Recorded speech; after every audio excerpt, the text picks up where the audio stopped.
সত্যি বলতে তুফান যে প্রজেক্টটা আসছে, যে প্রজেক্টটাকে নিয়ে মানুষের মধ্যে এত এত হাইপ রয়েছে, সেই প্রজেক্টটার মধ্যে অনেকজন নায়িকার নাম, অনেকজন ভিলেনের নাম, মানে সাউথ থেকে স্টার্ট করে, বলিউড থেকে স্টার্ট করে, টলিউড, ঢালিউড, সমস্ত জায়গায় সবার নাম কিন্তু এসছে। ম্যাক্সিমাম লোকজন বলছে আফরান নিশো হবে ভিলেন, ম্যাক্সিমাম লোকজন এটা বলছে যে তমা মির্জা, মিমি চক্রবর্তী, মধুমিতা সরকার এবং প্রচুর নাম এখন অবধি কিন্তু সামনে এসছে। বাট আলটিমেটলি অফিসিয়াল আপডেট কিন্তু এখন অবধি কিছুই নেই। বাট অফিসিয়াল আপডেট সম্ভবত কিন্তু খুব শীঘ্রই আসতে চলেছে। এবং তার সঙ্গে সঙ্গে আমি এটাও বলি, যেহেতু এটা ঈদ আল আধাতে মুক্তি পাচ্ছে, মানে ওই মোটামুটি 14th জুনের আশেপাশে কিন্তু এই প্রজেক্টটা মুক্তি পাচ্ছে, তো হাতে মাত্র কিন্তু আর বেশি দিন বাকি নেই। এই মার্চ মাস, এপ্রিল মাস, মে মাস, মার্চ মাসের আজকে হচ্ছে গিয়ে 7 তারিখ, তো মার্চ মাসেরও মানে ফুল মার্চ মাস এখনো অবধি কিন্তু বাকি নেই।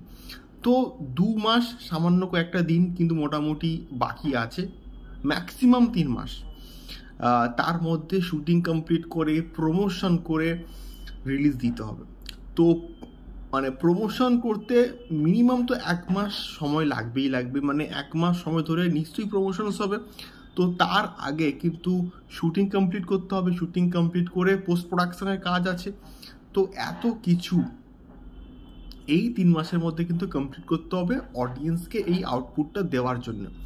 তো সেক্ষেত্রে আমার মনে হয়, যেহেতু এই আপডেটটা মোটামুটি রায়ান রাফিজি নিজেই বলেছিলেন যে শুটিং স্টার্ট হওয়ার আগে কিন্তু একটা অফিসিয়ালি প্রেস মিট করে পুরো ব্যাপারটা, কে নায়িকা থাকছে, কে ভিলেন থাকছে, এই সম্পূর্ণ ব্যাপারটা ডিসক্লোজ করা হবে।